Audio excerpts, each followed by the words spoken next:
रामकृष्ण हरी सर्वांना. माऊलींच्या सेवेत खूप दिवसांचा खंड पडला.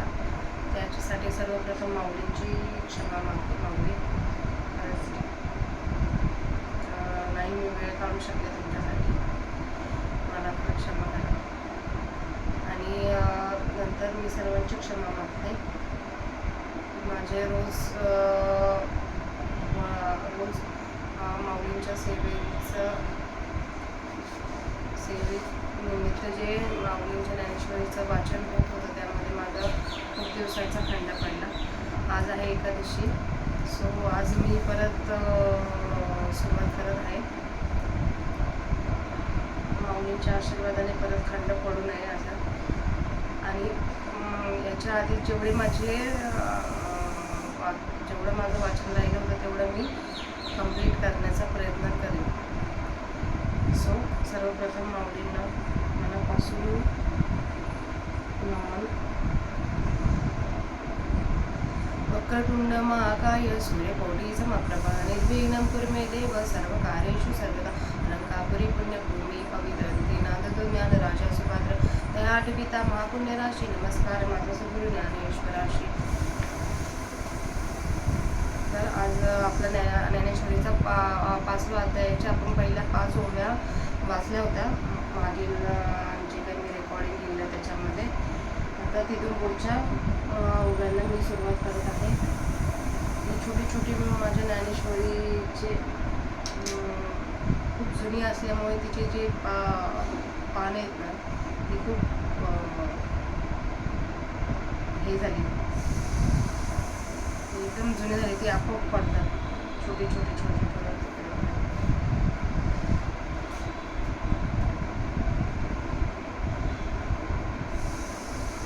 तर आपण ज्ञानेश्वरीचा 5व्या अध्यायाला सुरुवात केली होती. तर मी आता ते 5 ओव्या पहिल्यापासून परत वाचते, म्हणजे आज आपण नवीन सुरुवात करूया 5व्या अध्यायाची. ज्ञानेश्वरी अध्याय 5. अर्जुन उवाच संन्यासं कर्मणां कृष्ण पुनर्योगचं शशंसि यतश्रेयेतयोरकं ततमे ब्रूहि सुनिश्चितं. मग पार्थु श्रीकृष्णाते म्हणे, हा हो हे कैसे तुमचे बोलणे. एक होय तरी अंतकरणे विचारुए. मागा सकळ कर्माचा संन्यासू तुम्हीची निरोपला होता बहुवसू. तरी कर्मयोगी केवी अतिरसू ओकी तसा पुढती. ऐसे त्वर्थ हे बोलता आम्ही नेनतयाची या चित्ता. आपुलिये साडे अनंता मजू नोहे. एक सारा ते बोधिजे तरी एक निष्ठेची बोलिजे. हे आणि की काय सांगिजे तुम्हा प्रती.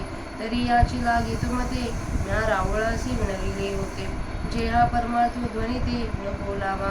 परिमागील असो देवा आता प्रस्तुती करू देखावा. सांगे देहा माझी बरवा मार्गू कवन. जो परिमानीचा निर्वाळा अंशुमितीये फळा. आणि अनुष्ठिता प्रांजळा सावियाची. जैसे निद्रेचे सुख न मोडे आणि मार्गू तरी बहुसाल सांडे. ऐसे सौखासना सांगडे सोहर हर्षे होय. येणे अर्जुनाचे निभुले देव मणी रिझले. मग होईल एके म्हणतले संतोषणीया. देखा कामधेनु ऐसी माये सदैवा होय जया होय. तो चंद्रुही परिला हे खेळावया. पाहे पा शंभूची प्रसन्नता तया उपमन्यूची आरता. काय क्षराब्दी दूध भाता देई जेचेना. तैसा उदर्याचा पुरठा कृष्णा आपू जाईला सुभटा. का सर्व सुखाचा अवसवटा तोची नुहावा.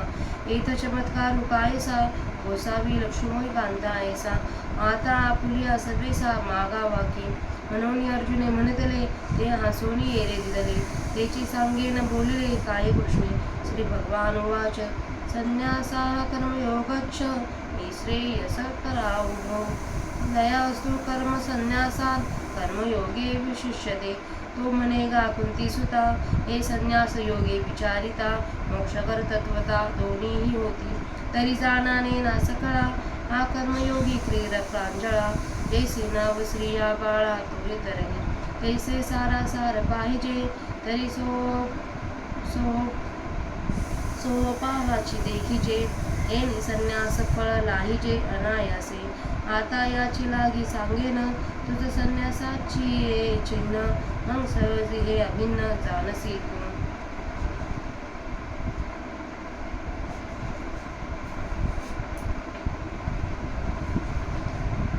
नित्य संन्यासी यो न द्वेष्टी न कांदक्षती निर्द्वंद्वो हि महाभाव सुखम बंधात प्रमुच्यते तरी गेलियाची से न करी न पवता चाल न धरी जोशी निच्छळो अंतरी मेरू जैसा आणि मी माझी ऐसी आठवण विसरले जयाचे अंतकरण पार्था तो संन्यासी जाण निरंतर जो मनी ऐसे चाहला संगीतोची सांडिला म्हणून सुखे सुख पावला अखंडित आता गृहाधिक आघवे ते काही न लगे त्याजावे जे घेत झाले स्वभावे निसंग म्हणून देखे अग्नी विझोनी जाये म्हणजे राखोडी केवळी होय ते कापसुगी वसोये जिया परी तैसा असतो निपाधी ना कळे जे तो कर्मबंधी ज्याची बुद्धी संकल्प नाही म्हणून कल्पना जे सांडे तैसी का संन्यासू घडे या कारणे दोन्ही सांगडे संन्यास योग सांख्ययोग पृथक बालाः प्रबंधती न पंडिताः एकमप्यास्थिताः संयोगोभयो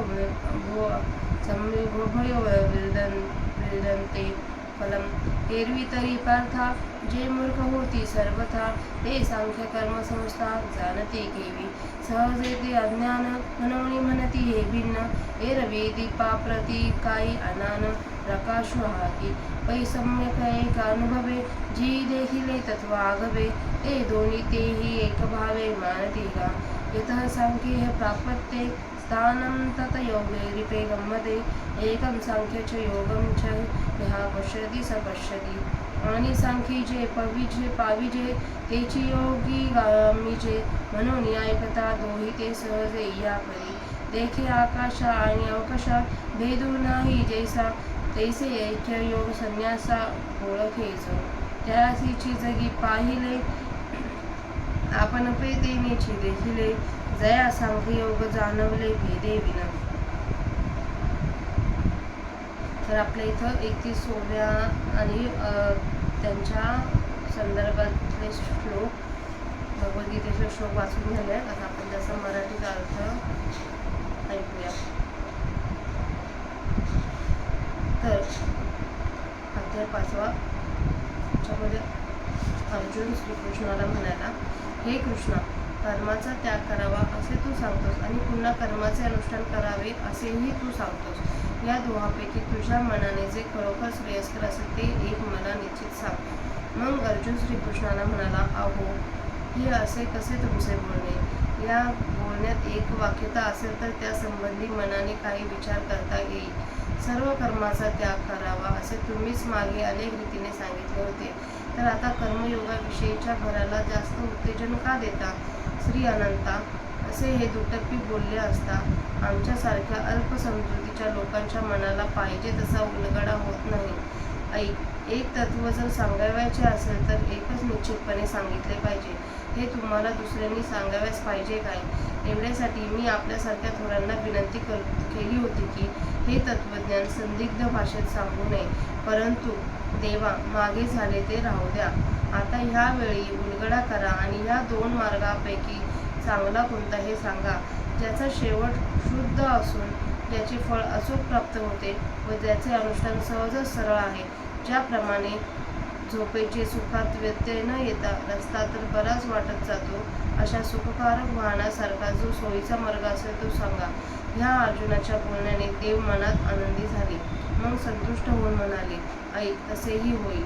ज्ञानेश्वर महाराज म्हणतात, पहा, ज्या देववानाला कामधेनुसारखी आई मिळते त्याला चंद्र पण तो सुद्धा खेळावयास मिळतो. हे पहा, श्री शंकरांनी प्रसन्न होऊन त्या उपमन्यूच्या इच्छेप्रमाणे त्याला दूध भाताकरता क्षीरसमुद्र दिला नाही का?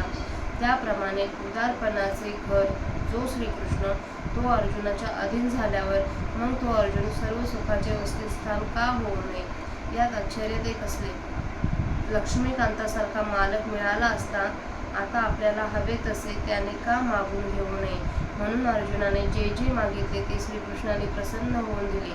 ज्ञानेश्वर महाराज म्हणतात, श्रीकृष्ण जे काय म्हणाले तेच मी सांगेन. श्रीकृष्ण म्हणाले, कर्माचा त्याग आणि कर्माचे अनुष्ठान ही दोन्ही श्रेयाला म्हणजे मोक्षाला कारणीभूत आहे. पण या दोहांपैकी कर्मत्यागापेक्षा कर्मयोग तो जाणत्या नेणत्या सर्वांस सुलभ असल्याने श्रेयस्कर आहे. म्हणजे कर्मत्याग करण्यापेक्षा कर्मयोग श्रेयस्कर आहे असं श्रीकृष्ण सांगत आहेत. श्रीकृष्ण म्हणाले, अर्जुना, हे संन्यास व कर्मयोग विचार करून पाहिले तर तात्विकदृष्ट्या दोन्हीही मोक्षच प्राप्त करून देतात.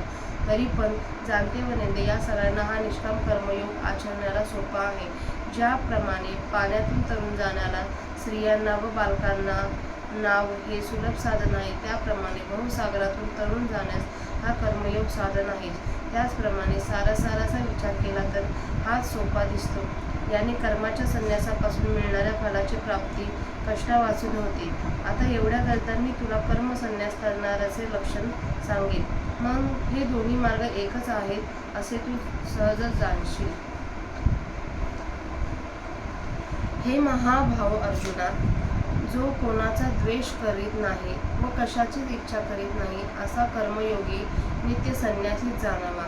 राग द्वेषादी द्वंद्वरहित असलेला तो बंधापासून अनायासाने मुक्त होतो. तरी गत गोष्टींची जो आठवण करीत नाही, काही मिळाली नाही तरी त्याची इच्छा धरीत नाही, जो मेरू पर्वताप्रमाणे अंतःकरणात अगदी अचल असतो आणि ज्याच्या अंतःकरणामध्ये मी आणि माझे याचे स्मरणच राहिले नाही, अर्जुना, तो सदोदित संन्यासीच आहे असे तू जाण. ज्याच्या मनाची अशी तयारी झाली त्याला संग सोडून जातात, म्हणून त्याला शाश्वत सुखाची अनायास प्राप्ती होते. अशा स्थितीत घर वगैरे सर्वांचा त्याग करण्याची काही जरुरी नाही, कारण त्यांची आसक्ती घेणारे जे मन ते स्वभावतः निसंग झाले आहे. पहा, विस्तर विझून गेल्यावर मग जो राखेचा ढेपसा शिल्लक राहतो तेव्हा त्याला कापसासारखे देखील ज्याप्रमाणे गुंडाळून ठेवता येते, त्याप्रमाणे ज्याच्या बुद्धीत संकल्प नाही तो उपाधीत असून सुद्धा कर्मबंधात सापडत नाही. म्हणून ज्या वेळेला कल्पना सुटते त्याच वेळी संन्यास घडतो. म्हणून कर्मसन्यास आणि कर्मयोग हे दोन्ही सारखे आहेत. सांख्य व कर्मयोग भिन्न फल देणारे आहेत असे अज्ञ बोलतात, ज्ञानी बोलत नाहीत. सांख्य आणि कर्मयोग यापैकी एकाचे जरी योग्य अनुष्ठान केले तरी ते करणाऱ्याला दोहोंचेही फल मोक्ष प्राप्त होतो. एरवी तरी अर्जुना, जे पूर्णपणे अज्ञानी आहेत ते सांख्ययोग आणि कर्मयोग याचे स्वरूप कसे जाणू शकतील? ते स्वभावतःच मूर्ख असतात, म्हणून या दोन मार्गांना भिन्न समजतात. एरवी प्रत्येक दिव्याचा प्रकाश काय निरनिराळे आहेत. एकाचेच चांगले आचरण करून ज्यांनी संपूर्ण रीतीने तत्वाचा अनुभव घेतला ते दोन्ही मार्ग एकच आहेत असे समजतात. सांख्य मार्गाने जाणाऱ्यांना जे मोक्षरूपी स्थान प्राप्त होते तेच निष्काम कर्मयोगाचे अनुष्ठान करणाऱ्यांनाही प्राप्त होते. सांख्ययोग आणि कर्मयोग हे एकच आहेत असे जाणणारा खरा ज्ञाता होय, आणि सांख्य मार्गाने जे मिळते तेच योगाने प्राप्त होते. म्हणून अशा रीतीने या दोन मार्गात सहज ऐक्य आहे. पहा, आकाश आणि पोकळी यांच्यामध्ये ज्याप्रमाणे भिन्नता नाही, त्याप्रमाणे कर्मयोग आणि सांख्ययोग यांची एकता ज्याला पटलेली असते, असा ज्याला सांख्य आणि कर्मयोग अनिर्णितने पटले त्यालाच जगात उजाडली, ज्ञानप्राप्ती झाली व त्यानेच आत्मस्वरूप पाहिले. तर आपला 31 ओव्यांचा मराठीत अर्थ वाचून झाला आहे. तिथून पुढच्या ओव्या आपण पुढच्या भागात बघूया. रामकृष्ण हरी सर्वांना, आणि एकादशीच्याही मनपूर्वक